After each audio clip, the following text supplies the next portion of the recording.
ಹರಿಹರ ಕ್ರಿ. ಶ. 12ನೇ ಶತಮಾನದ ಒಬ್ಬ ಪ್ರಮುಖ ಕವಿ. ಈತ ತನ್ನ ಕಾವ್ಯಗಳಲ್ಲಿ ರಗಳೆಯ ಛಂದೋಬಂಧವನ್ನು ಬಳಸಿದ್ದಾನೆ. ಆಧುನಿಕ ಕಾಲದಲ್ಲಿಯೂ ಸಹ ಕೆಲವು ಕವಿಗಳು ಹೊಸತನಗಳನ್ನು ರೂಢಿಸಿಕೊಂಡು ರಗಳೆ ಛಂದಸ್ಸಿನ ಕಾವ್ಯಗಳನ್ನು ಬರೆದರು.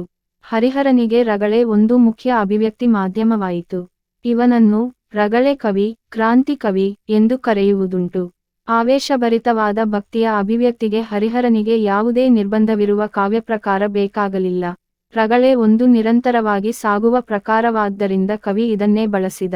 ತಿರುನೀಲಕಂಠರ ರಗಳೆ, ಪ್ರಭುದೇವರ ರಗಳೆ, ನಂಬಿಯಣ್ಣ ರಗಳೆ, ಮಹಾದೇವಿ ಮಕ್ಕಳ ರಗಳೆ ಮೊದಲಾಗಿ 64 ಪುರಾತನ ಶಿವಭಕ್ತರ ಮೇಲೆ ಕವಿ ರಗಳೆಗಳನ್ನು ಬರೆದಿದ್ದಾನೆ. ಇವಲ್ಲದೆ ಗಿರಿಜಾ ಕಲ್ಯಾಣ ಎಂಬ ಒಂದು ಚಂಪೂ ಕಾವ್ಯವನ್ನು ಬರೆದಿರುತ್ತಾನೆ. ಪಂಪಾಶತಕ, ರಕ್ಷಾಶತಕ ಮತ್ತು ಮುಡಿಗೆಯ ಅಷ್ಟಕ ಇವು ಕವಿಯ ಇತರ ಕೃತಿಗಳು.